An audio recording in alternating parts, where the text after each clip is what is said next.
الحمد لله الذي هدانا إلى صراط مستقيم والصلاة والسلام على سيد المرسلين أما بعد فأعوذ بالله من الشيطان الرجيم بسم الله الرحمن الرحيم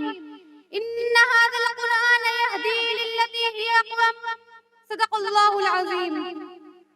محترم حضرات اور میری پیاری ماں اور بہنوں، یہ میری خوش نصیبی ہے کہ میں آج کے اس مبارک موقع پر آپ جیسے معزز حضرات کے سامنے خدا تعالیٰ کی آخری کتاب قرآن کریم کے موضوع پر کچھ عرض کرنے کی غرض سے حاضر ہوئی ہوں۔ دعا فرمائیے کہ اللہ پاک میری زبان پر حق بات جاری فرمائے،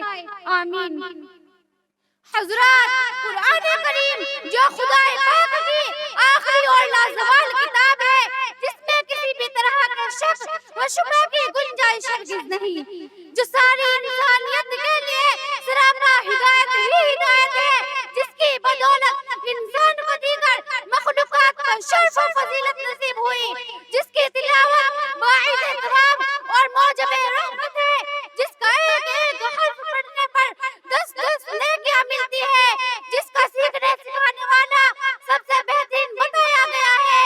جو کتاب سب کتابوں سے افضل جس نبی پر نازل ہوئی وہ نبی صلی اللہ علیہ وسلم تمام نبیوں سے اعلیٰ و افضل، جس مہینے میں نازل ہوئی وہ مہینہ تمام مہینوں سے افضل، جس رات میں نازل ہوئی وہ رات ہزاروں راتوں سے افضل، جس فرشتے کے ذریعے نازل ہوئی وہ فرشتہ تمام فرشتوں کا سردار، اور ایسا کیوں نہ ہوتا جبکہ یہ اس ذات مقدس کا کلام ہے جو ساری کائنات کا خالق و مالک ہے۔ اور یہ بات بھی تو مشہور ہے، کلام الملوک ملوک الکلام کہ بادشاہوں کا کلام کلاموں کا بادشاہ ہوتا ہے،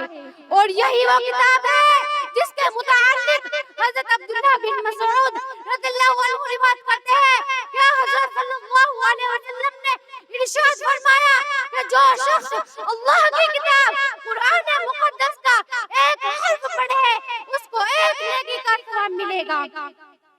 اور یہ نیکی 10 نیکیوں کے برابر ہے۔ میں یہ نہیں کہتی کہ الف لام میم ایک حرف ہے، بلکہ الف ایک حرف ہے، لام ایک حرف ہے، میم ایک حرف ہے۔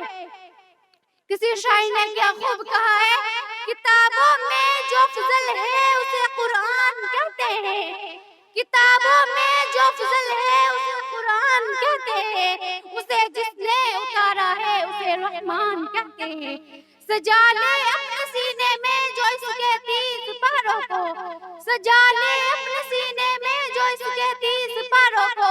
زمانے بھر میں اس کو حافظ قرآن کہتے ہیں۔